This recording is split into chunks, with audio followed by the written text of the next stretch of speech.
Udah dapat buku panduan tutorial?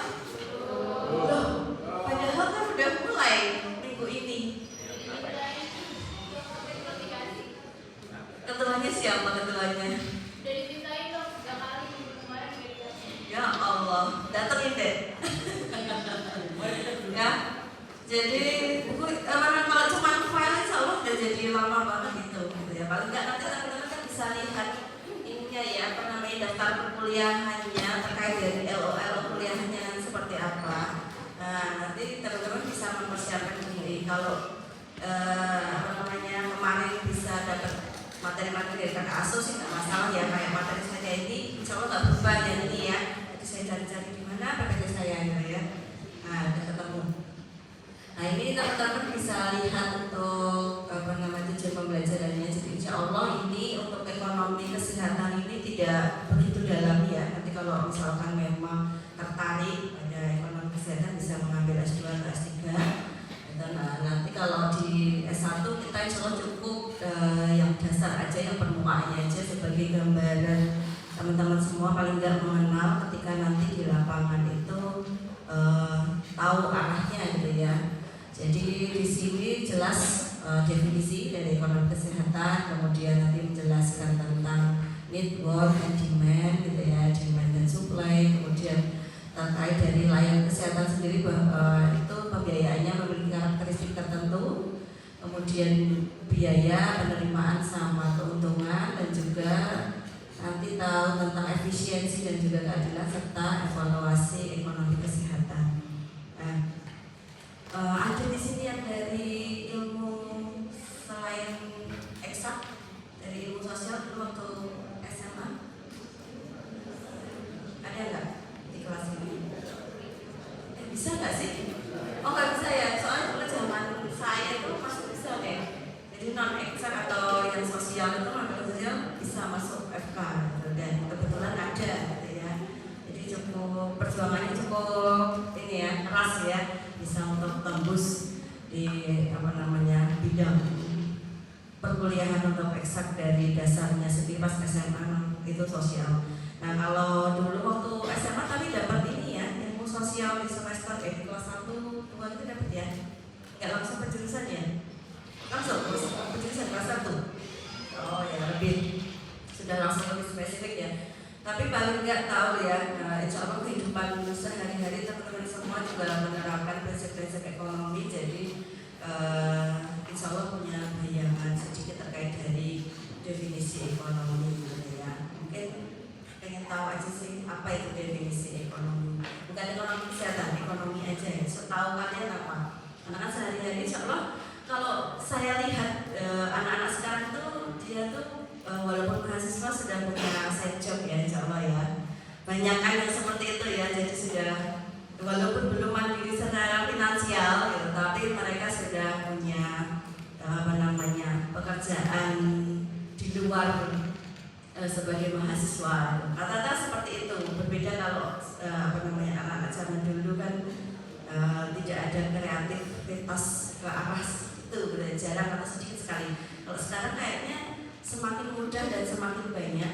Nah, dari ini kan jadi melek semua ya insya Allah yang terkait dari ilmu finansial, apalagi ilmu ekonomi, pasti tahu banget. Mungkin salah satu bisa berpendapat atau salah juga, boleh silakan. Ya harus di depan, nanti yang di belakang aja deh. Karena tadi yang di depan kan udah maju tuh. Nah, aman aja kan. Yang di belakang yuk. Mau pojok sana apa pojok sana? Yang pojok sini sudah siap? Yuk berdiri. Silakan Pak yang pakai jubah hitam. Jangan bersembunyi. Jubahnya kelihatan soalnya. Yuk berdiri. Setahu aja. Apa itu ekonomi?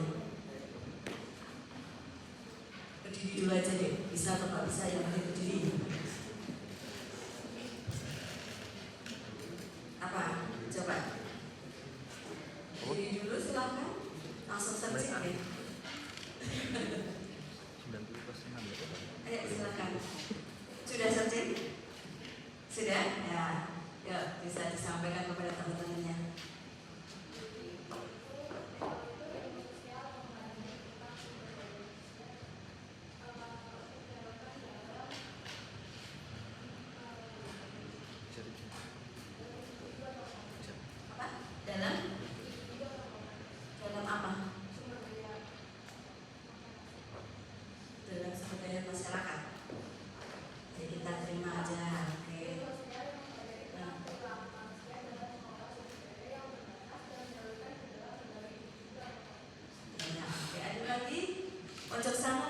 biar imbang, tidak jomplang. Ya udah sudah searching juga ya? Belum? Ya nggak apa-apa. Bisikin temannya boleh dong.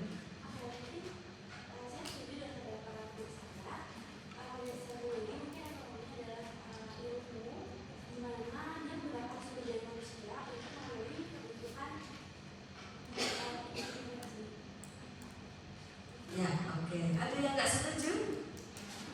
Mau nambahin?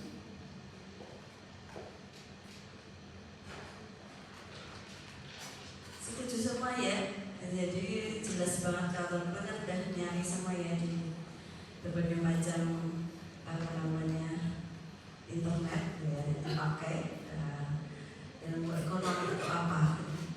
Pada prinsipnya jelas kalau ilmu ekonomi itu ilmu sosial ya, dari ilmu sosial yang mana tadi sesuai dari teman tadi bahwa memanfaatkan sumber daya. Nah, sumber daya ini tidak hanya manusia aja nantinya, apapun sumber dayanya gitu ya. Tadi ada kata-kata terbatas kalau nggak salah. Nah, terbatas ya karena sumber daya yang dimiliki baik misalkan kita pakai individu pun juga sebenarnya terbatas ataupun negara ataupun bagian apa itu juga terbatas gitu. Nah itu dimanfaatkan untuk mendapatkan hasil yang semaksimal mungkin dari hasil pemanfaatan tersebut. Nah itu biasanya dipakai untuk memilih sesuatu ya ilmu ekonomi ini. Nah teman-teman kan biasanya ketika mungkin secara tidak sadar gitu setiap hari kita juga menerapkan ilmu ekonomi misalkan dalam hal mau makan gitu ya, mau sarapan gitu. Nah, mungkin sarapannya pengen yang sehat dan murah itu gimana ada berbagai macam pilihan itu. Ya, ketika melakukan pilihan tersebut juga menggunakan prinsip ekonomi ya karena kamu memiliki sumber dayanya apa? Sangat pengetahuan, kemudian keuangan gitu ya. Dengan memilih jaraknya di sana lebih jauh, di sana lebih dekat. Nah, itu juga salah satu secara tidak sadar kita melakukan prinsip ekonomi. Kita langsung masuk aja ke ekonomi kesehatan. Nah ini tadi ya kita sudah bahas terkait ekonomi. Kemudian kalau ekonomi kesehatan ya jelas berarti ilmu yang dipakai itu bidangnya adalah bidang kesehatan. Jadi kita bisa melihat sendiri bahwa di bidang kesehatan ini sumber dayanya sangat terbatas ya. Tidak hanya melulu soal uang saja, mungkin sumber daya manusianya, kemudian sumber daya alat bahan dan lain sebagainya itu juga untuk pemakaiannya itu pun juga terbatas, tidak semua bisa memakai gitu ya. Kemudian tujuannya apa? Untuk tadi kan di depannya sudah kita singgung bahwa kita berharap mendapatkan hasil yang maksimal. Nah tujuan kita kalau ekonomi kesehatan jelas meningkatkan status kesehatan masyarakat ya. Jadi kesehatannya biar meningkat, tidak terus ada penurunan tiap tahunnya. Kemudian mungkin ini sebagai gambaran untuk ekonomi kesehatan. Jadi ekonomi kesehatan ini mungkin teman-teman ketika berpikir masih memiliki pikiran sempit terkait dari layanan kesehatan. Ketika mau memberikan layanan kesehatan, apa kira-kira yang diperlukan gitu kan ya. Nah kita untuk memproduksi layanan kesehatan ini misalkan memerlukan sumber daya manusia, dokter, perawat dan lain sebagainya, kemudian alat dan bahan dan lain sebagainya gitu ya. Tapi tidak melulu soal itu, tetapi juga terkait dari input kesehatan lainnya. Input kesehatan lainnya itu bisa aja ini berbunyi gini ya. Jadi ada yang ikut kuliah gitu ya, nggak apa-apa, kita terima. Jadi jangan berpikir sempit terkait hanya layanan kesehatan saja. Kita ada banyak sekali untuk input kesehatan lainnya. Input kesehatan lainnya contohnya apa? Misalkan produksi sumber daya manusia, nah itu produksi dokter. Nah itu juga termasuk dari ekonomi kesehatan ini ya. Jadi gimana produksi dokter? Misalkan melalui pendidikan kedokteran. Nah itu kan nanti juga akan ujung-ujungnya bisa membantu sebagai peran dari produksi dari layanan kesehatan, gitu ya. Kemudian kenapa kok penting ekonomi kesehatan? Mungkin ada yang bisa menjawab. Ya, boleh silakan.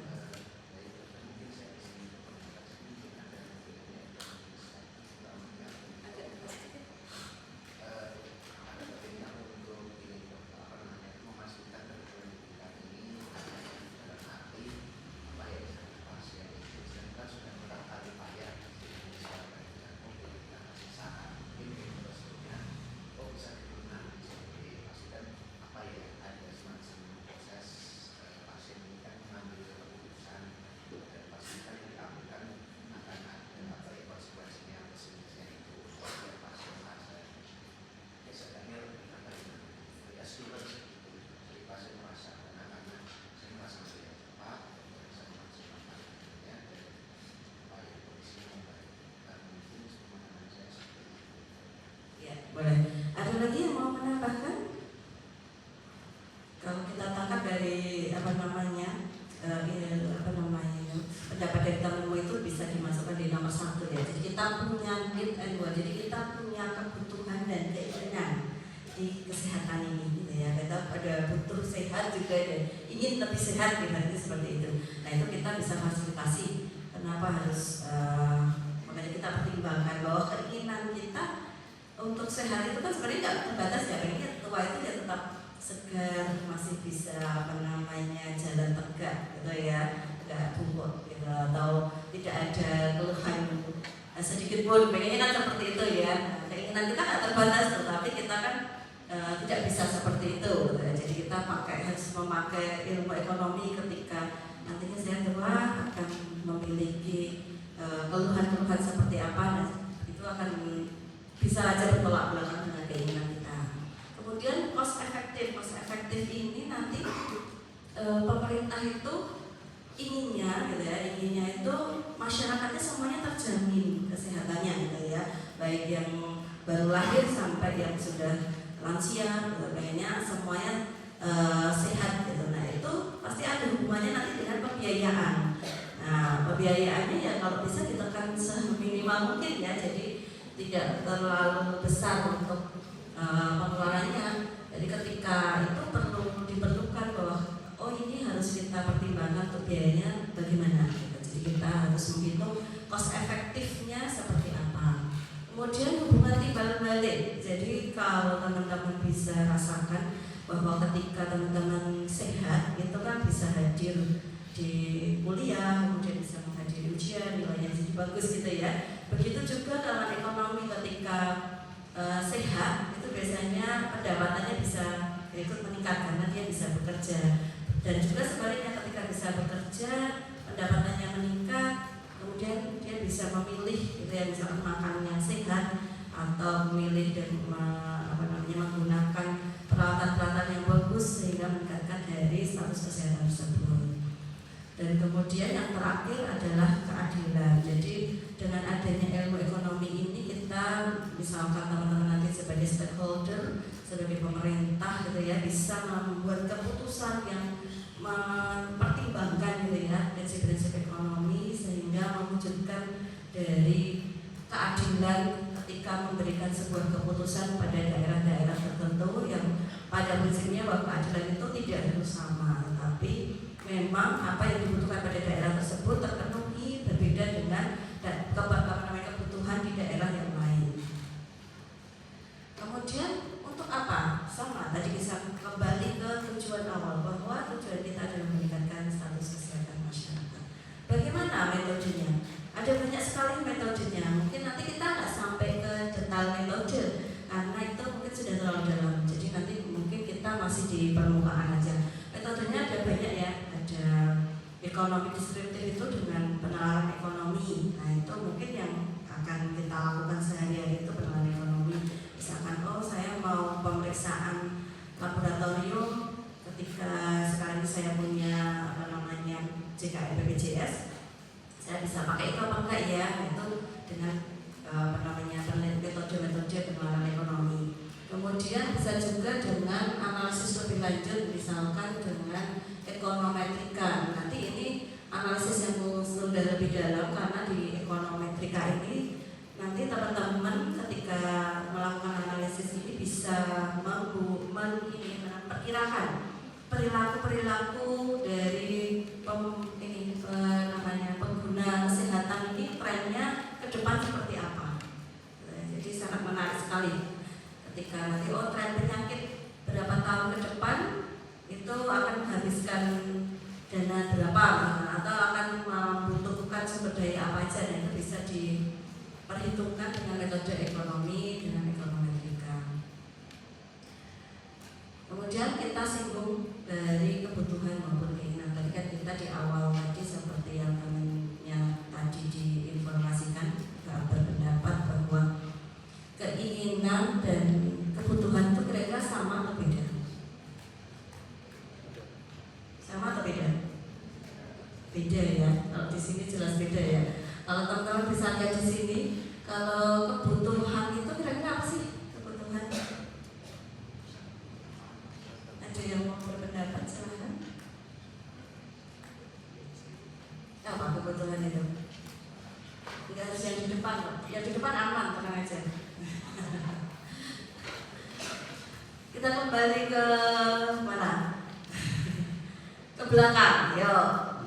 Belakang tadi sudah pojok sekarang sampingnya. Yuk, bisa berdiri sampai kanan dulu, boleh, yuk. Kanan yang mana? Sana ya. Ya. Menurutmu kebutuhan apa deh?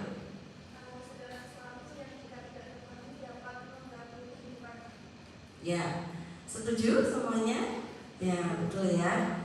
Jadi kalau tidak terpenuhi, mungkin keberlangsungan hidupnya jadi tidak bisa gitu ya. Kalau mungkin salah satu bisa memberi contoh depannya deh. Contohnya apa? Depannya. Depannya lagi. Apa kira-kira contohnya? Ya, itu jelas banget ya. Sandang pangan papan itu zaman dulu waktu SD juga sudah dikasih tahu ya. Kebutuhan itu ada, kan kalau dibagi kebutuhan primer sekunder gitu kan ya. Nah, sandang pangan papan, kita nggak makan tentu saja jadi tidak bisa maksimal dalam ini ya. Nah, nanti juga sama kebutuhan dalam kesehatan, arahnya mau dibawa kemana nih kita ya. Berarti kalau kebutuhan di kesehatan, misalkan pangan gitu ya, berarti makanannya harus ini ya yang memenuhi. Perlu diingat kembali bahwa kita sudah nggak 4 sehat 5 sempurna loh ya. Nah, jadi jangan sampai nanti teman-teman ke bawah itu. Kita berarti harus memenuhi gizi seimbang nih. Gizi seimbangnya seperti apa? Kemudian kita pindah ke keinginan. Nah, keinginan ini berarti kan bukan kebalikan. Bedanya dengan kebutuhan tadi, kalau kebutuhan kalau tidak dipenuhi akan mengganggu gitu ya. Kalau keinginan ini nggak apa-apa, nggak dipenuhi gitu ya. Dan keinginan ini tidak harus langsung dipenuhi juga. Dan dia sangat dinamis sekali ya terkait keinginannya. Jadi bisa berubah terkait dari nanti pengetahuan, waktu gitu ya. Itu sangat berubah. Mungkin dulu waktu teman-teman kecil ingin punya apa ya? Sepeda motor mungkin. Nah sekarang waktu gede udah dibeli sepeda motor, sudah rasanya beda ya. Mungkin beda kalau bisa dulu waktu kecil dikasih sepeda motor, pasti rasanya sangat lebih besar gitu ketimbang sekarang diberikan sepeda motor. Karena ya itu tadi mungkin sekarang sudah jadi kebutuhan lagi, bukan keinginan lagi gitu. Jadi rasa kepemilikannya sudah sangat berbeda. Seperti mungkin sekarang ininya apa ya? Ininya sudah jadi dokter gitu ya. Nah, nanti pas sudah jadi dokter, tapi tidak ada yang ketika sudah jadi dokter ingin jadi mahasiswa lagi kan nggak ada yang seperti itu gitu ya. Nah, tapi biasanya inginnya lebih lagi, saya pengen jadi dokter spesialis misalkan. Jadi keinginannya bisa berubah ya terkait dari pengetahuannya, waktu itu bisa berubah. Kemudian, keinginan dan juga kebutuhan itu kita bisa kita harus mempertimbangkan juga nanti ketika melihat pasar gitu ya. Kita perlu melihat demand gitu ya. Demand ini sangat tergantung dari keinginan maupun kebutuhan dari masyarakat. Karena demand ini keinginan maupun kebutuhan dari masyarakat itu ketika masyarakat mau membeli gitu ya, dan juga mampu. Nah, jadi willingness dan juga ability ini. Jadi nggak cuma mau aja, oh saya mau nih dapat pelayanan kesehatan dokter spesialis misalkan, saya mau gitu. Tapi kalau nggak mampu bayar, tentu tidak bisa jadi demand ya. Tapi juga harus di sana mampu. Oh ya, kalau disuruh membayar mau dan mampu, itu bisa kita masukkan ke dalam demand. Jadi demand ini nanti sangat kita butuhkan untuk menentukan dari harga, ya, harga. Kita coba lihat slide selanjutnya. Nah ini kurva need dan demand.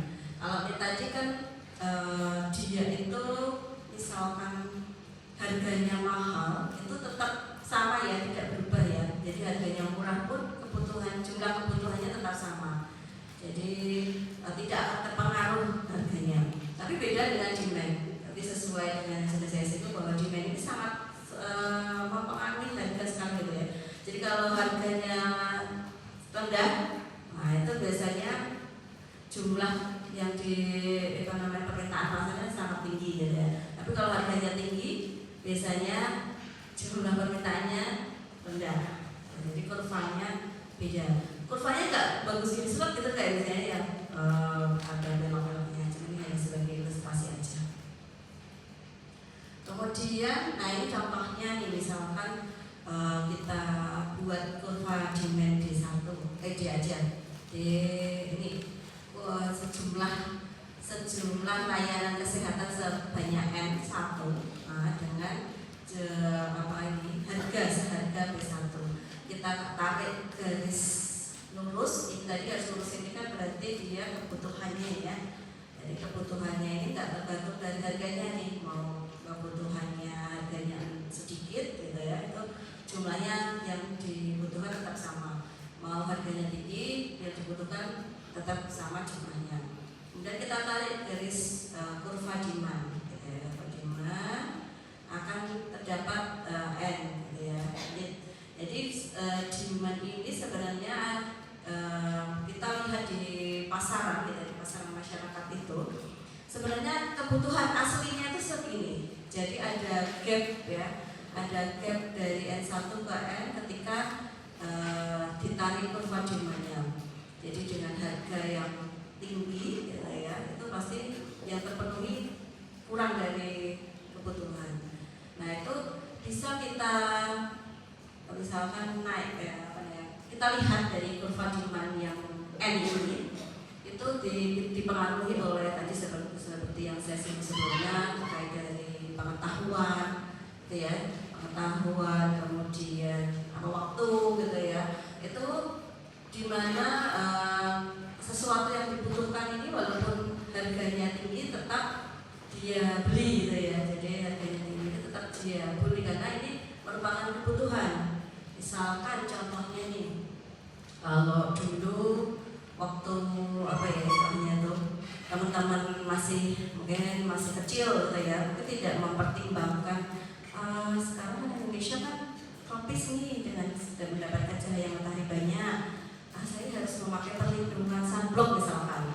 Kayaknya nggak kepikiran memakai sunblock gitu kan ya. Nah berbeda ketika teman-teman sudah jadi mahasiswa atau SMA yang sudah punya pengetahuan bahwa oh ternyata cahaya matahari yang menembus ozon ternyata ini saringannya nggak bagus, UVA UVB-nya itu ternyata banyak, kita harus memakai perlindungan.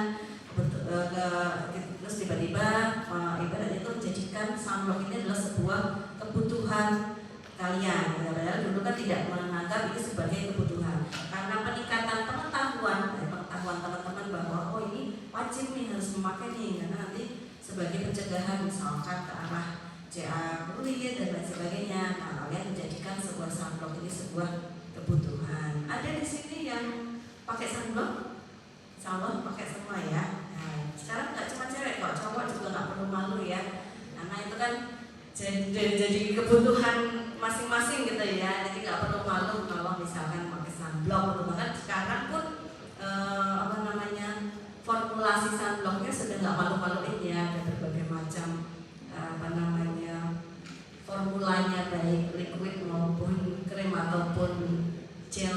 sebagainya, tergantung dari kebutuhan masing-masing. Gitu.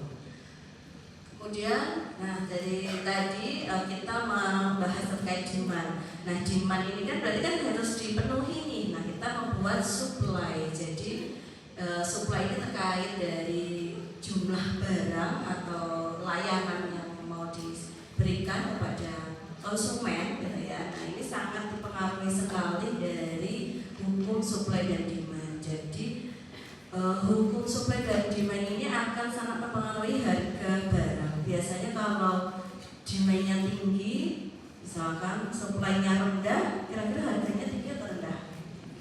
Tinggi, gitu ya. Jadi sama kayak layanan kesehatan pas dulu COVID. Nah teman-teman COVID dulu sudah jadi mahasiswa FK ya? Belum? Sudah ya? Nah jadi sudah sedikit banyak tahu pada saat awal COVID itu demand terhadap antivirus ya, antivirus itu sangat tinggi sekali gitu ya. Bahkan ada banyak orang yang sengaja memang nyetok. Nah itu supply-nya padahal tidak ada persiapan. Mungkin kalau antivirus terlalu jauh, masker aja deh.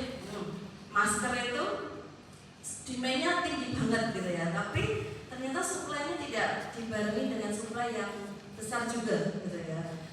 Supply dari beberapa penyedia alat kesehatan itu ternyata tidak mencukupi dari demand-nya. Otomatis teman-teman bisa mendapatkan dengan harga yang lumayan fantastik ya. Jadi sebelum COVID itu harga masker itu kalau nggak salah cuma satu box itu nggak nyampe 10.000 deh.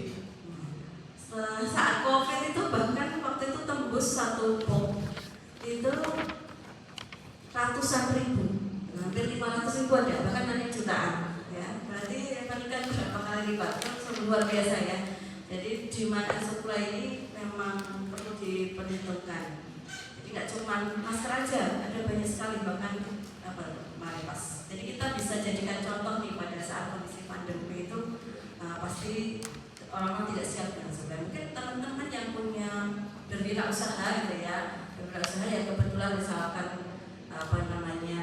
produknya laku gitu ya, demand-nya tinggi, teman-teman kewalahan misalkan untuk memberikan produk tersebut, harganya jadi naik di pasaran ya. Sekarang yang lagi tren sekarang apa itu yang boneka itu ya harganya jadi melambung tinggi, padahal kalau beli asli di tokonya kan murah ya, hanya ratusan ribu, tapi dijual di marketplace yang tidak.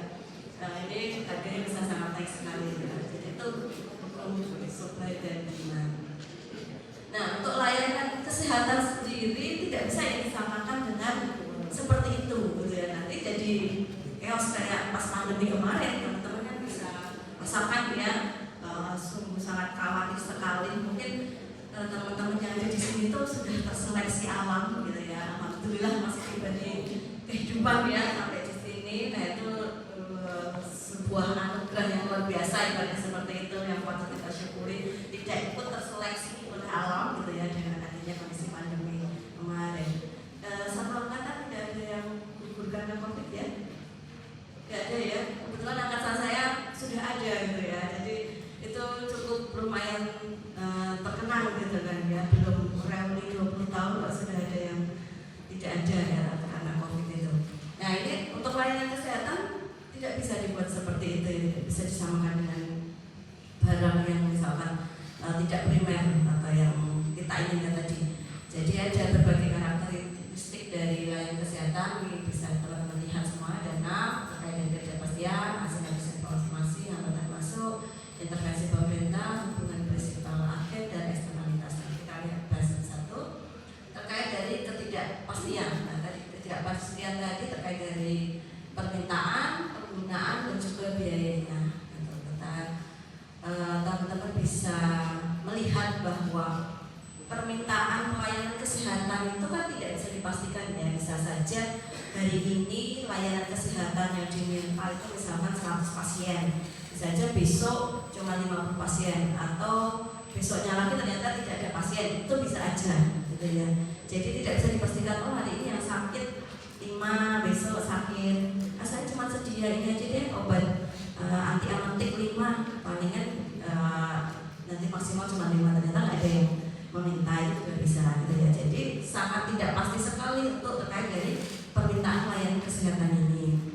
Kemudian kualitas layanan medis, nah ini juga sama. Kualitas layanan medis kita itu juga penuh ketidakpastian yang terkait dari misalkan posisi, misalkan sama-sama terdiagnosis hipertensi. Hipertensi misalkan dia berada di fasilitas layanan yang 3T misalkan gitu ya. 3T dengan obat-obat yang tersedia, SDM-nya nggak ada dokternya, cuman ada tenaga kesehatan. Pasti penanganannya kan akan berbeda dengan di fasilitas kesehatan yang ada dokternya, ya. Mungkin pemeriksaannya sama-sama ditensi, gitu ya. Tetapi ketika di tata laksana, mungkin yang tata laksana di sana tenaga medis, di sini dokter pasti berbeda. Bahkan semakin berpengalaman pun itu juga ketika memberikan layanan kesehatan juga berbeda, gitu ya. Jadi misalkan dokter junior dengan dokter senior pun ketika memberikan layanan kesehatan kualitasnya juga berbeda. Misalkan ini dalam hal komunikasi, dalam hal komunikasi seperti apa juga pasti berbeda, gitu ya. Jadi tidak melulu dalam hal misalkan tata laksananya. Nah nanti juga sama, misalkan di dokter spesialis dan juga dokter umum. Kalau di layanan kesehatan hanya ada dokter umum, pasti nanti pemeriksaannya juga tidak selengkap dengan yang ada di dokter spesialis ya. Misalnya pemeriksaan penunjang apa yang bisa diusulkan ke dokter spesialis gitu kan ya. Karena kan misalkan kayak BPJS itu di layanan kesehatan rumah sakit tipe A, B, C itu kan ada ukurannya sendiri-sendiri, tidak boleh dilakukan pemeriksaan penunjang apa. Nah itu nanti akan sangat mempengaruhi dari kualitas layanan kesehatannya gitu yang disampaikan. Kemudian selain dua itu ada kesembuhan penyakit. Ini juga kita kan tidak bisa menjanjikan kesembuhan penyakit ya. Jadi kesembuhan penyakit ini juga sebuah ketidakpastian dalam layanan kesehatan. Mungkin sama-sama terdiagnosis yang sama diberikan tata laksana yang sama, ditangani oleh dokter yang sama, bisa aja yang satu tidak sembuh, yang satu sembuh itu bisa, gitu ya.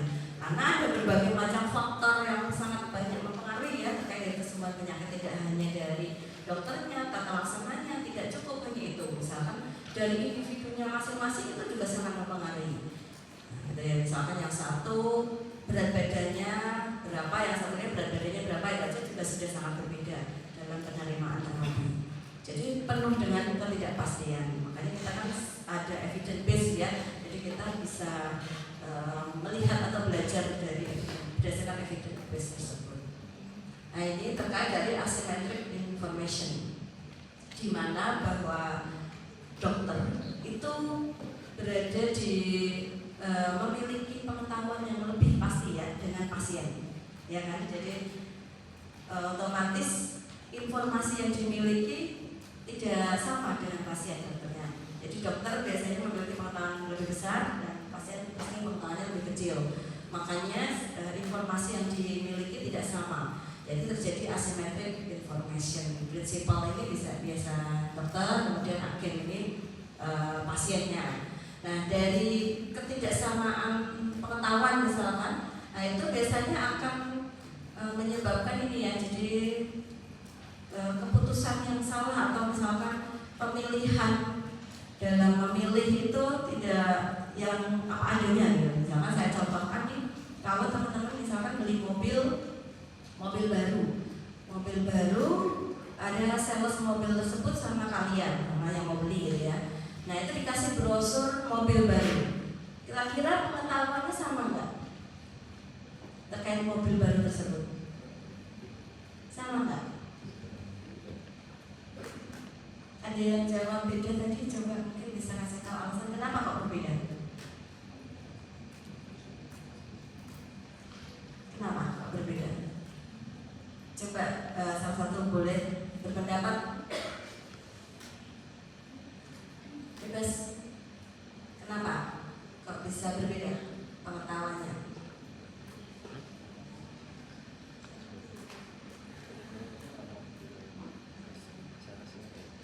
Kira-kira sama atau beda gitu gambarnya? Salah satu wakili boleh? Yuk kita tunjuk yang belakang sini. Sampingnya tadi belum ya? Yang nggak pakai jubah. Ya. Kamu deh yang nolak. Sama atau beda dulu aja deh?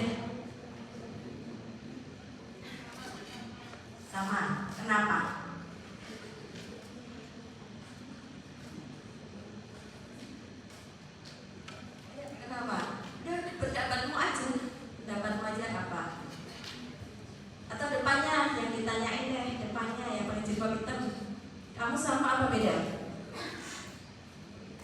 Beda, wah bagus nih pertanyaan. Jawabannya ada sama apa beda? Yuk, kenapa kok berbeda?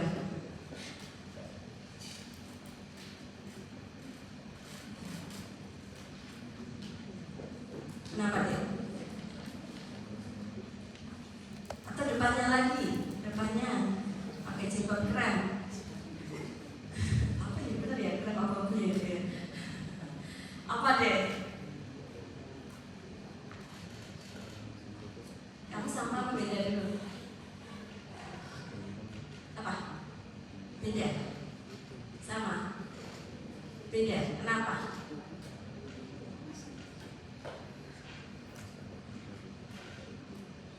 Kenapa kira-kira?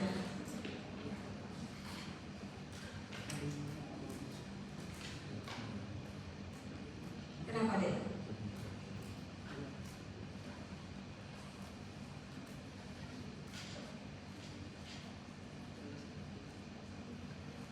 Atau sampingnya? Nah, kamu sama apa beda? Gimana? Beda, kenapa?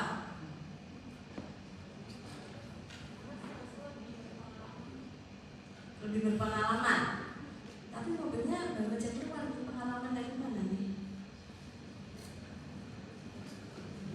Ayo, jadi mobil ini baru aja keluar nih. Ada pembeli sama salesnya, dikasih brosur yang sama.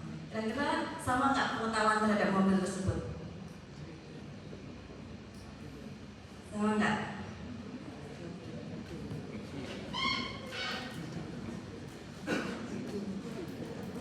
Jadi mobilnya sebelumnya nggak ada gitu ya, baru aja dikeluarin.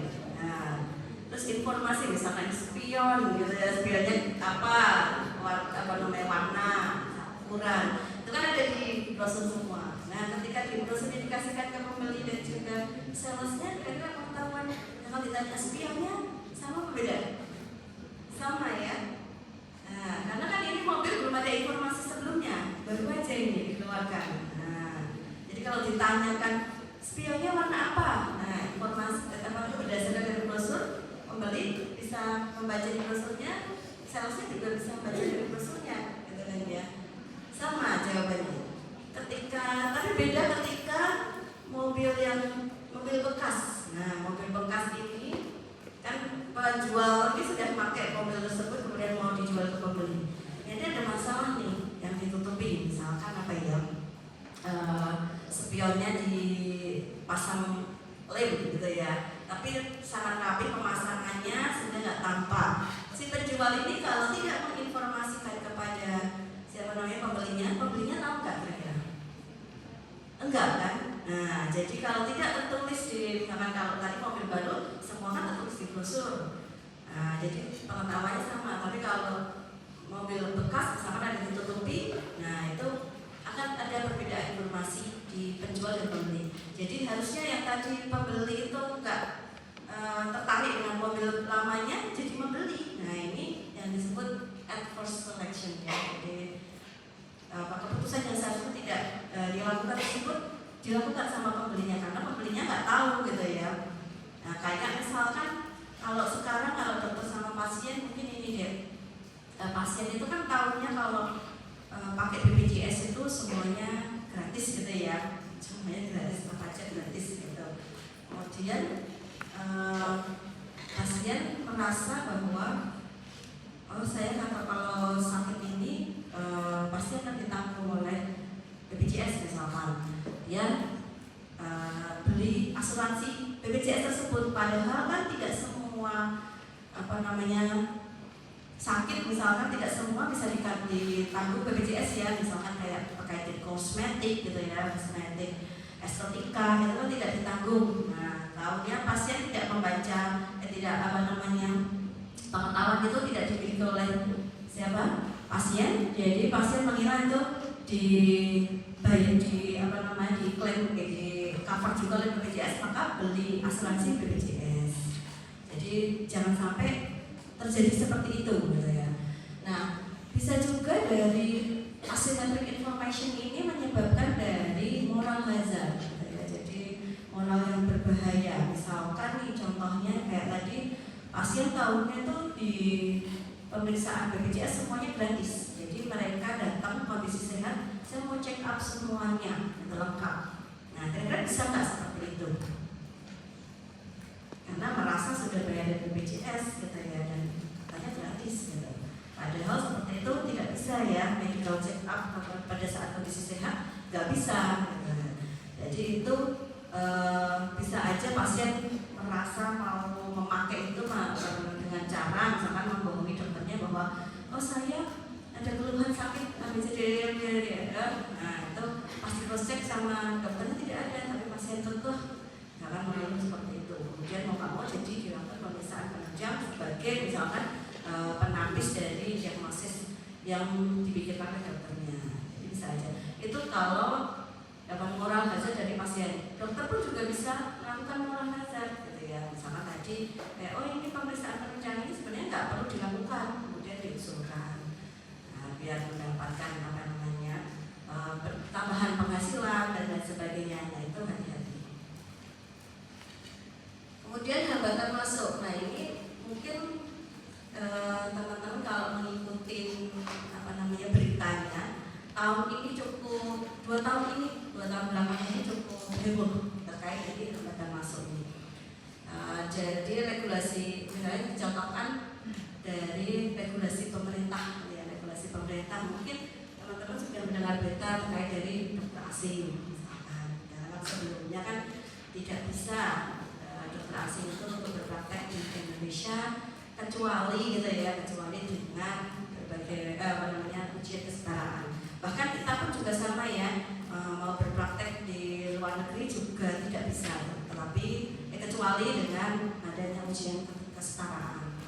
Jadi kalau di sini ada yang tidak dari Indonesia, mahasiswa asing ada dari mana?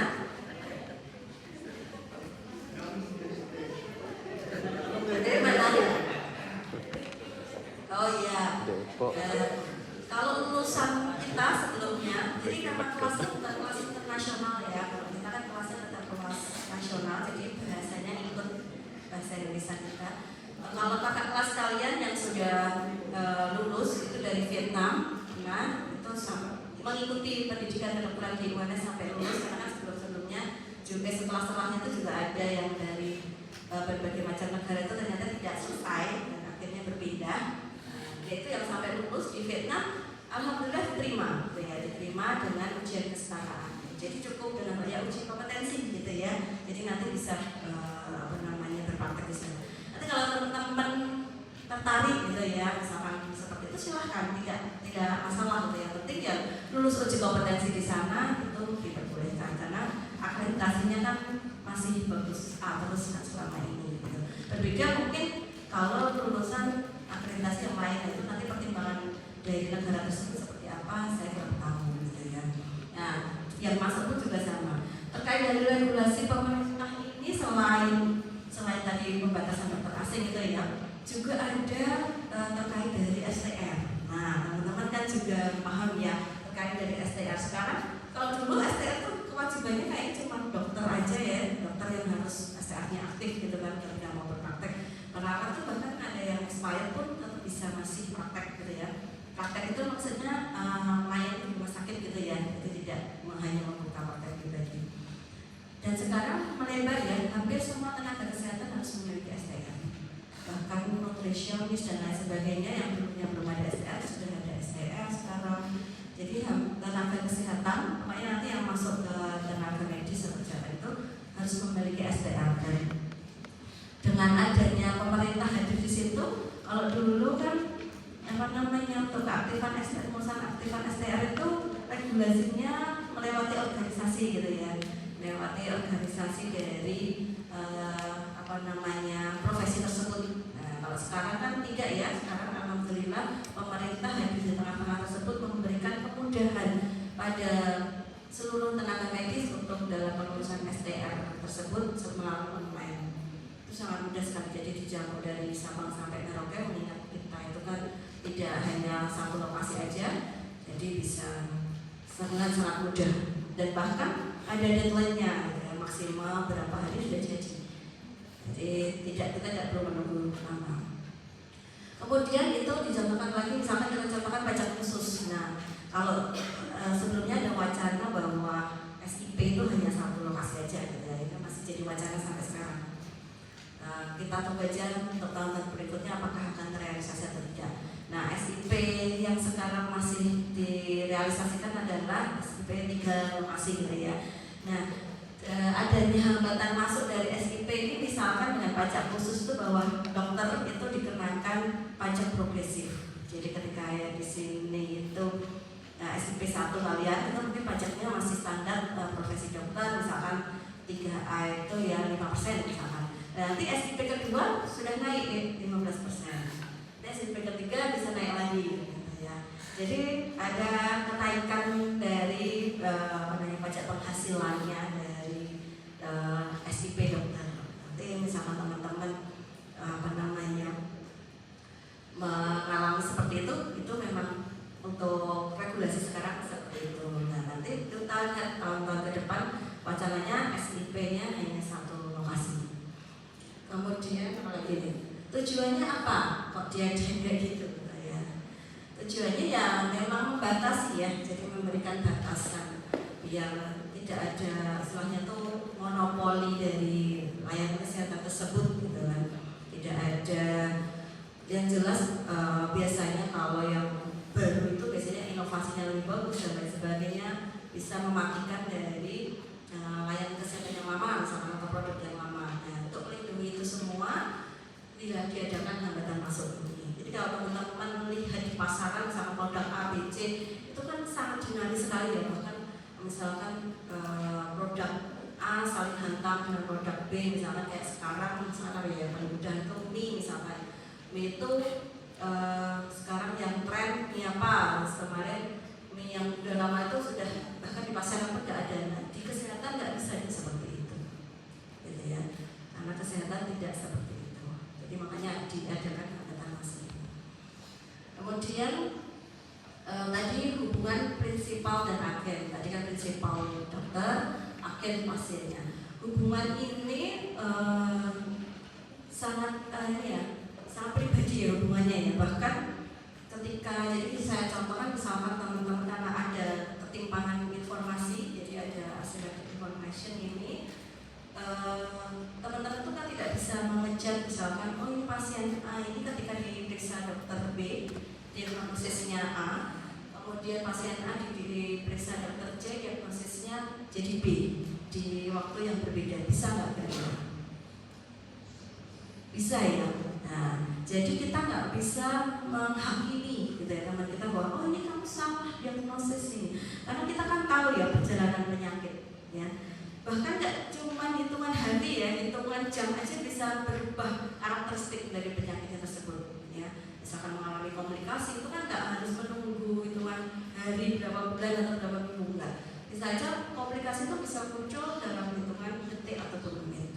Jadi kita nggak bisa itu tadi, karena hubungan dokter dan pasien sangat pribadi, kita tidak bisa menghakimi ketika teman kita mendiagnosis yang berbeda dengan kita menghakimi oh salah diagnosis, tidak bisa seperti itu. Karena itu tadi merupakan salah satu karakteristik dari layanan kesehatan. Kemudian eksternalitas. Nah, eksternalitas ini adalah akibat dari suatu aktivitas ya, bisa langsung maupun tidak langsung, yang dialami oleh pihak ketiga, pihak yang tidak terlibat dalam aktivitas ekonomi tersebut, ya, tapi mengalami dampaknya. Bisa positif, bisa negatif, gitu ya. Kan kalau kita menerima layanan kesehatan itu berarti kita mengkonsumsi layanan kesehatan. Kalau kita melakukan pemeriksaan kepada pasien, berarti kita memproduksi layanan kesehatan. Sama eksternalitas itu juga ada eksternalitas produksi positif, ada eksternalitas konsumsi positif, ada yang negatif juga sama, ada eksternalitas produksi negatif dan juga konsumsi negatif. Mungkin salah satu bisa memberi contoh terkait eksternalitas apa? Bebas mau yang produksi atau konsumsi, mau yang positif atau negatif. Ya silahkan kita teruskan aja lagi. Berarti ke depan ya, jilbab pink. Ya, di antara sini jilbab cuma satu nih. Dua nih, jajar berdua ini. Yang mana? Yang pink muda apa pink tua? Dua-duanya boleh, yuk. Kedua-duanya ya, jangan diskusi. Apa? Berikan contohnya coba deh. Apa? Boleh.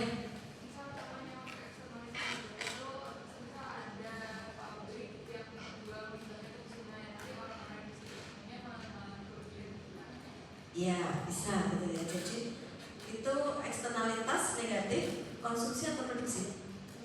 Produksi, ya. Jadi limbah mungkin nggak hanya di perusahaannya, rumah sakit juga punya limbah, ya sama ya. Cuman limbahnya kan mungkin tidak tampak apa ya, istilahnya tuh nggak kayak nanti di sungai terus jadi warnanya beda gitu kan, nggak kayak gitu ya. Jadi bisa aja misalkan limbahnya limbah pemeriksaan laboratorium misalkan, ternyata dia kan berarti infeksius ya, limbah infeksius. Nah, bocor, kemudian mencemari lingkungan, mungkin lingkungan sekitarnya ada yang jadi tercemar oleh limbah tersebut, bisa nggak kira-kira? Bisa ya, sama ya. Jadi pernah kejadian dulu kayaknya di Jogja ya, itu waktu itu hepatitis A. Jadi sekitar sungai sekitar Sarjito itu masyarakatnya banyak yang terkena hepatitis A.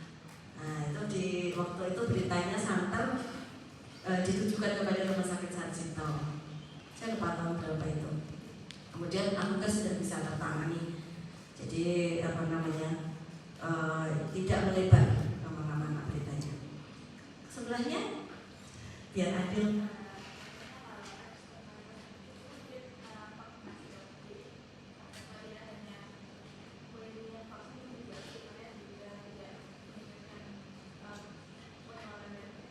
Itu yang eksternalitas konsumsi negatif atau positif? Positif, ya. Jadi saya setuju ya, vaksinasi mungkin di kelas ini ada tidak vaksin COVID? Alhamdulillah ya, vaksin COVID semua sampai 3 periode ya. Booster ketiga ya, atau ada yang booster keempat. Nah, ya. Jadi kalau misalkan di rumah gitu ya, atau di daerahnya mayoritas tervaksin gitu ya, ada beberapa yang tidak tervaksin, tetap mendapatkan perlindungan dari teman-temannya yang divaksin tadi ya misalnya. Mungkin mudahnya ini, misalkan pengobatan penyakit menular,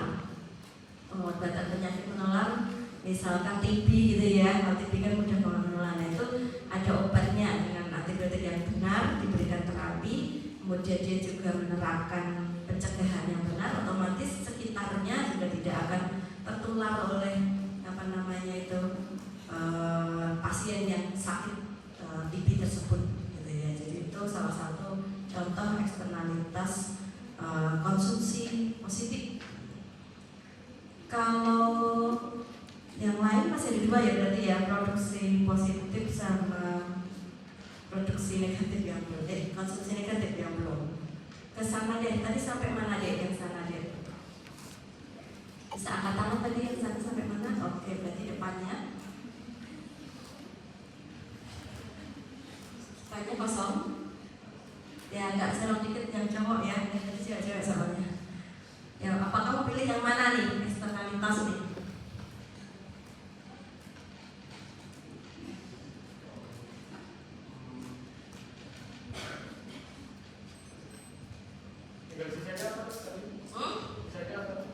Waduh, harus ulang dari mana? Dari penjelasan eksternalitas? Ayo, Bravio. Kamu cuci muka dulu kalau kantuk. Mungkin sampingnya, depannya aja deh, yang cowok lagi yo. Depannya Bravio, silakan. Konsumsi negatif yang belum mana? Boleh. Merokok di tempat umum apa ya kira-kira? Oh ya boleh. Jadi merokok pasif ya. Nah merokok pasif itu kan nggak merokok ya, nggak merokok tapi dia itu jadi pihak ketiga yang kena dampaknya malah lebih parah ya. Merokok pasif itu biasanya lebih parah. Nah hati-hati di sini, jangan sampai teman-teman ada yang merokok di sini. Boleh nggak sih merokok? Umur kalian kan boleh ya. Tapi kan kalau di sini nggak boleh gitu ya. Kalau di sini nggak boleh merokok. Kalau di luar itu kan sudah ada masing-masing. Gitu. Ya, yang penting jangan menzalimi orang lain ya. Nah, nanti kalau menzalimi orang lain, apa istilahnya itu, dosanya itu tidak hanya di dunia ya. Satu lagi di sebelahnya, kanan atau kiri? Pilih mana dek kamu?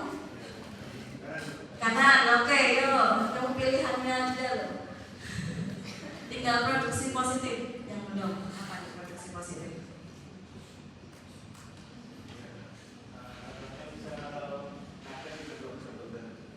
Gimana itu caranya?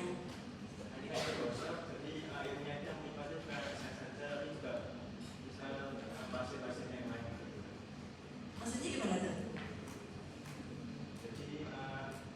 Yang workshop siapa? Nakesnya, terus?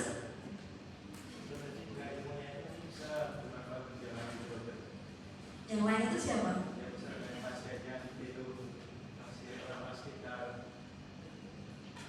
Contohnya workshop apa gitu ya? Lebih spesifik mungkin.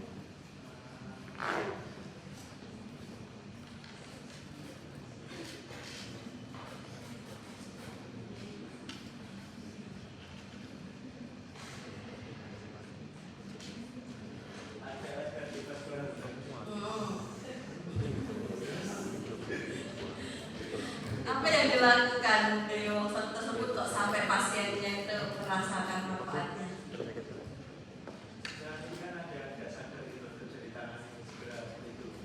Oh ya, boleh. Mungkin itu perumpamaannya masih agak sulit ya. Mungkin yang paling mudah misalkan apa namanya, nakes mengikuti pelatihan gitu ya. Pelatihan apa ya? Yang mudah-mudahan pelatihan pemasangan infus gitu ya. Nah, pelatihan pemasangan infus. Yang ikut pelatihan itu siapa sih? Nakesnya ya. Nakes sama mentornya kan ya yang melakukan pelatihan tersebut. Pihak ketiganya pasien. Pasien itu nggak ikut pelatihan kan ya, tapi ketika jadi pasang infus itu bisa dengan benar oleh nakesnya tersebut karena nakesnya habis pelatihan. Nah itu ya. Jadi itu produksi apa tadi, tenaga, produksi pengetahuan dari tenaga medisnya tersebut. Gitu. Kemudian intervensi pemerintah, nah ini sudah kita singgung ya tadi ya, terkait dari hambatan masuk tadi. Perlukah? Ya, sangat perlu sekali. Karena ya tadi kesehatan itu kita tidak bisa jadikan komoditi bebas ya. Jadi perlu dilindungi oleh pemerintah hadir sebagai stakeholder, gitu ya. Jadi bisa menentukan misalkan ini terkait dari pre-existing condition ini. Jadi kalau alhamdulillahnya kita sudah punya jaminan kesehatan ya.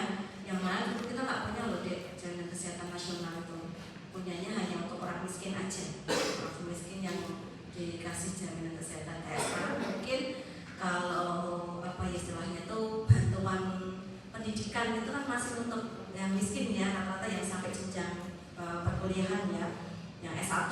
Kalau S2, S3 mungkin sudah banyak beasiswa yang selain untuk orang miskin. Tapi kalau untuk warga menengah dan warga menengah ke atas itu dari SD mungkin kalau SD negeri masih gratis ya, SMP negeri masih oke. Itu kalau yang swasta dan sebagainya, ketika kualitasnya lebih bagus itu tidak seperti ini, seperti di asuransi kesehatan. Kalau asuransi kesehatan swasta itu juga dilibatkan, gitu ya. Nah itu dalam perhitungan apa namanya preminya, gitu ya. Dalam perhitungan preminya kan tidak serumit seperti asuransi yang lain. Ketika asuransi yang lain itu misalnya mempertimbangkan usia, nah, kamu sama bapak ibumu ketika mendaftar asuransi swasta pasti preminya beda. Beda kalau JKN BPJS, preminya sama. Karena ya itu tadi pemerintah hadir dalam melihat pre-existing condition ini. Jadi tidak dilihat riwayat sakit sebelumnya seperti apa, gitu ya. Kemudian dalam mengatasi penyakit menular kayak tadi misalkan diberikan tata laksana yang tepat, otomatis penyakit tersebut tidak menular ke sekitarnya. Ya, itu pemerintah hadir di situ sebagai dikasih vaksinasi dan lain sebagainya. Kemudian hak warga negara, nah ini ya. Jadi kesehatan ini sebenarnya sudah tertuang di dalam undang-undang ya bahwa hak warga negara Indonesia itu ya dijamin untuk kesehatannya. Nah, setelah kita lihat terkait dari kebutuhan, keinginan, demand dan supply, nah ujung-ujungnya kemana? Ke pembiayaan ya. Karena pada intinya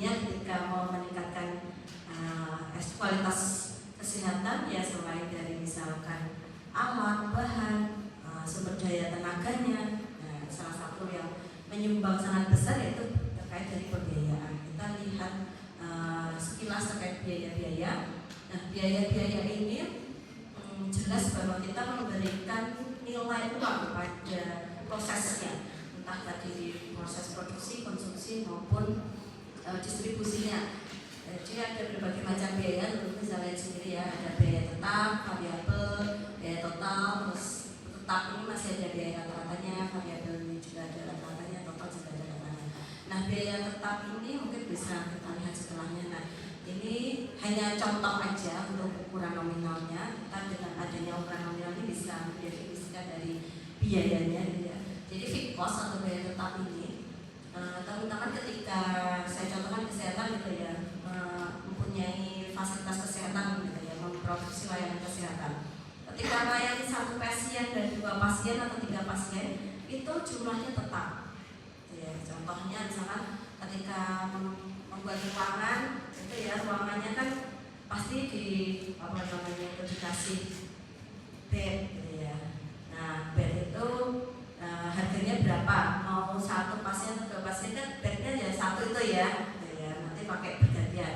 Atau ruangannya dipasang keramik gitu ya. Nah, itu kan mau 1 pasien atau 2 pasien keramiknya jumlahnya kan sama ya. Nah, tidak bertambah 2 pasien kemudian keramiknya bertambah jadi banyak ada. Atau lampu, misalkan lampu ini. Nah, ini kan mau misalkan kayak di sini 100 mahasiswa, mau 50 mahasiswa, kalau ruangannya seperti ini, butuh lampunya tetap sama. Jadi melayani 1 pasien, 2 pasien, 3 pasien, jumlah fixed cost-nya itu tetap sama. Nah, kemudian ada average fixed cost, nanti tinggal di rata-rata aja misalkan di sini 1 pasien 100, berarti rata-rata 100 pasien kedua, rata-ratanya berarti berapa? Makanya sama terus. Kemudian variable cost. Nah, variable cost ini terkait dari apa yang layanan apa yang diberikan kepada pasien. Jadi misalkan memberikan layanan pemeriksaan umum, kemudian sama tata laksananya terapi misalkan antibiotik sama antibiotik. Nah, itu jumlahnya pasti kan berbeda ya dengan yang berikutnya, misalkan pasien yang dengan diagnosis yang sama tapi anak-anak. Nah, pemeriksaannya mungkin sama, tetapi terapi tata laksana farmakoterapinya kan antibiotiknya pasti dosisnya berbeda, sehingga jumlah yang dibayarkan juga berbeda. Kemudian ada lagi antibiotiknya juga dosisnya berbeda, jadi jumlah yang dibayarkan juga berbeda. Nah, itu bisa aja sama, untuk variabel costnya bisa aja berbeda ya, terkait dari kebutuhan pasien tersebut. Kemudian ada average variable cost dan total cost ini gabungan dari fixed cost sama dari variable costnya di total berapa. Kemudian di rata-rata ada average dari total cost. Nah, marginal cost ini adalah selisih dari total cost 1 pasien kedua dengan pasien pertama atau pasien pertama dan pasien sebelumnya ya. Jadi kalau itu 150 dikurangi 100 jadi 50 kali 30 ya. Nah, kita lihat di kurvanya. Nah, dikatakan kita itu melakukan efisiensi yang optimal, bukan efisiensi ya, produksi yang optimal. Nah, ini kan kalau bisa lihat kurvanya dulu. Nah, ini yang kurvanya hampir semuanya naik ya, yang flat itu hanya fixed cost saja. Nah, dikatakan biayanya itu bisa optimal itu di bawah perpotongan dari average dari total cost ini terhadap marginal cost. Ini marginal sih ini ya, hijau sama ini ya. Nah, kesini itu berarti adalah total produksi, biaya produksi yang optimal ya. Jadi kalau misalkan nanti kita bahas di efisiensi terkait dari penyediaan sumber daya, nanti kita diskusi di sana. Nah, ini tadi sudah biaya, berarti ada ketika biaya diklaimkan kepada pengguna layanan kesehatan, berarti kita akan menerima penerimaannya. Nah, penerimaan ini juga dinominalkan sejumlah uang gitu. Kalau dulu mungkin penerimaan ini tidak dinominalkan uang, bisa dibayar dengan apa aja gitu kan, dengan barter dan lain sebagainya. Kalau di layanan kesehatan ini kan nggak bisa ya, kalau kita alat habis pakainya karena info mus dan sebagainya dibantu sama pisang itu kan nggak bisa. Tapi kalau dengan kekeluargaan dibantu seperti itu mungkin masih bisa. Tapi kalau udah sakit mungkin kan nggak bisa ya sekarang ya. Nah, ini jenis penerimaan ada penerimaan total, penerimaan marginal dan penerimaan total. Nah, lihat ini contohnya, jadi tidak ada kayak tadi cost tidak ada ya kan. Penerimaannya bisa berbeda-beda, bisa sama. Terkait dari hasil layanan yang diterima. Ini adalah kurvanya. Kemudian, efisiensi ini merupakan alokasi dari penggunaan sumber daya ekonomi yang optimal untuk memenuhi dari demand layanan kesehatan. Jadi, ketika karena kan kebutuhan tiap lokasi ataupun tiap orang itu kan bisa berbeda-beda. Nah, kita akan bisa mencapai efisiensi maksimal atau ekonomi efisiensi itu di alokatif efisiensi. Jadi misalkan di Solo dengan Sidoarjo itu kan berbeda ya kebutuhan dari kesehatannya. Nah, terkait dari karakteristik daerahnya, nah itu bisa diterapkan. Kalau dianalogikan mungkin kita mendorong bentuk kotak sama bulat itu kan lebih mudah yang bulat gitu ya daripada yang kotak. Nanti mungkin teman-teman juga bisa mempertimbangkan ketika di sini mungkin bapak ibunya ada yang punya layanan kesehatan di rumah gitu ya. Nah itu ketika mencoba merekrut misalkan satu dokter, satu perawat, itu dia bisa melayani maksimal 10 pasien. Ketika ada tambahan satu pasien, apakah kita serta-merta langsung merekrut satu dokter dan satu perawat? Nah kan tidak seperti itu ya. Jadi perlu kita lakukan perhitungan terkait dari efisiensi dari ekonomi efisiensi ini. Seperti apa kita kapan sih harus menambah perawat atau dokternya, atau kita tambah perawatnya dulu atau tambah dokternya dulu di mana? Nah itu nanti kita bisa hitung di terkait dari evaluasi ekonomi kesehatan. Nah ini keadilan dan kesamaan itu berbeda ya. Kalau sama jelas ya porsinya sama-sama entah misalnya ini diibaratkan daerah gitu ya, atau ini manusia, ini anak-anak, remaja, dewasa misalkan itu dapat porsi yang sama. Tapi itu kesamaan. Kalau keadilan, nah dia tergantung nih. Kalau mau melihat sepak bola ini tadi kan nggak bisa ya. Kalau yang ini dengan porsi yang lebih banyak, dia bisa melihat sepak bola di dalam.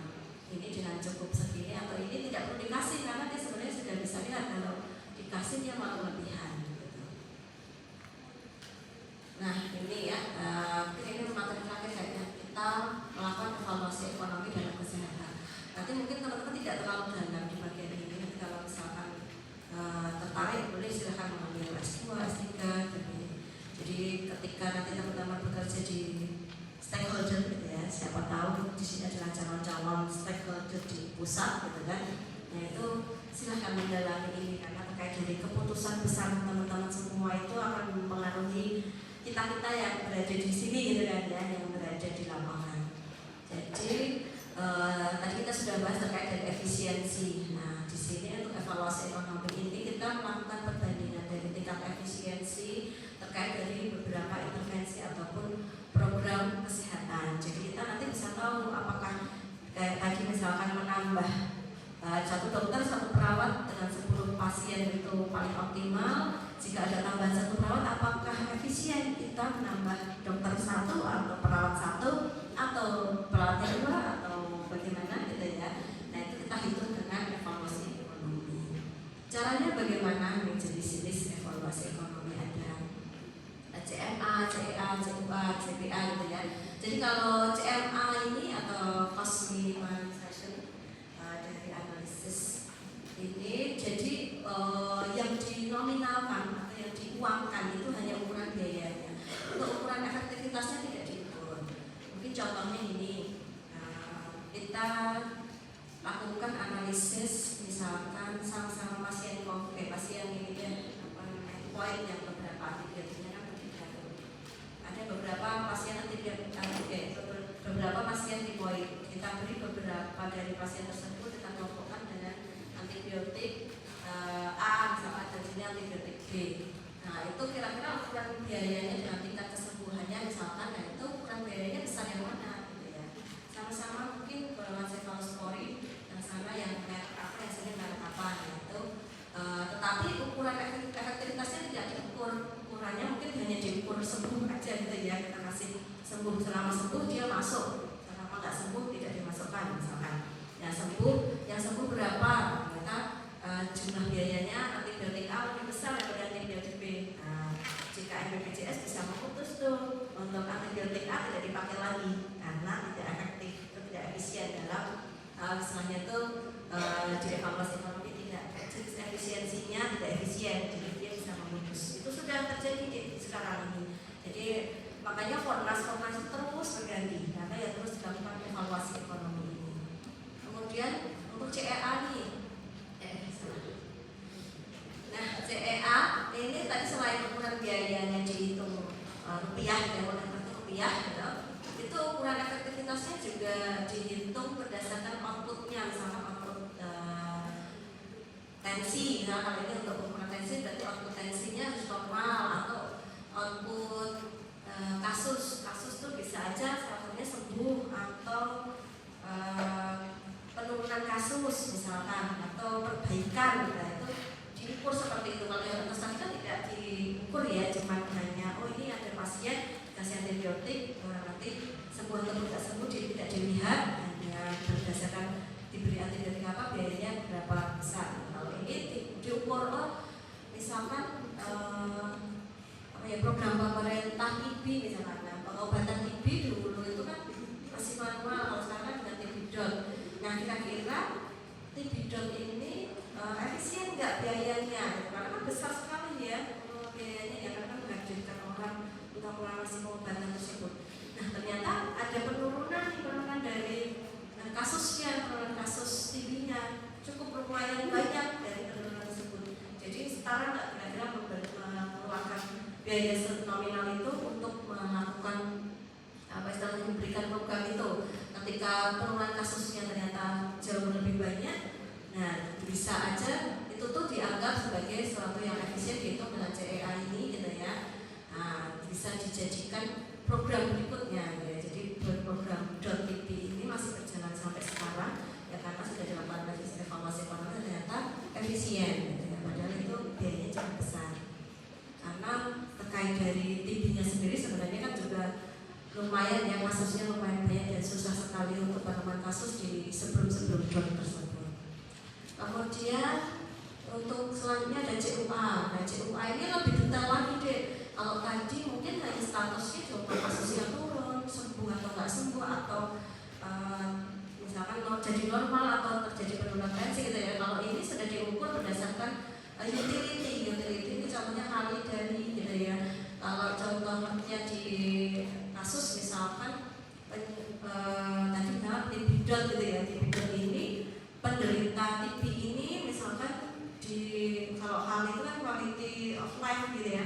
Jadi dia kualitas dari kehidupan pasien TB tadi sehari-hari bagaimana gitu ya. Dia diukur sampai di apa namanya, apakah mampu dia itu misalkan melakukan pekerjaan sehari-hari dengan terapi obat tersebut gitu ya. Kalau misalkan hanya muncul efek samping ini dan dia jadi bisa misalkan bekerja, berarti masih bisa masuk misalkan seperti itu. Jadi diukur dari kualitas atau daily life-nya seperti apa. Nah untuk lebih kompleks lagi dengan CBA ini, cost benefit, nah ini diuangkan gitu ya. Jadi yang diuangkan tidak hanya biayanya aja di rupiahnya, tapi ternyata ini juga dirupiahkan. Jadi misalkan tadi ada pasien yang meskipun dilakukan efisiensi analisis itu tadi, ternyata dia kehilangan pekerjaan, jadi tidak bisa bekerja. Tidak bisa bekerja ini sehari-hari dia dapat berapa rupiah? Nah itu dimasukkan di situ. Ternyata dia tidak bisa menghasilkan misalkan 5 juta rupiah dalam sehari, dalam sebulan misalkan. Nah itu termasuk kerugian kan ya, ini dihitungkan di sini katanya. Nah jadi sudah sangat kompleks sekali. Nah nanti dengan analisis seperti ini teman-teman bisa pertimbangkan nih kira-kira nanti misalkan tadi yang lebih mudahnya, kira-kira ketika menggaji satu dokter dengan satu perawat, pasiennya 10, kemudian muncul satu pasien lagi jadi 11, kira-kira dengan menambah gaji dokter atau menambah gaji perawat efisien yang mana? Apakah mampu dokternya menambah satu pasien atau perawatnya yang nambah satu perawat sehingga menangani satu pasien atau bagaimana, nah itu kita analisis seperti itu ya. Jadi sudah ada, terima kasih, berarti sudah selesai. Silakan kalau mau bertanya. Ini hanya sebagai gambaran aja ya, jadi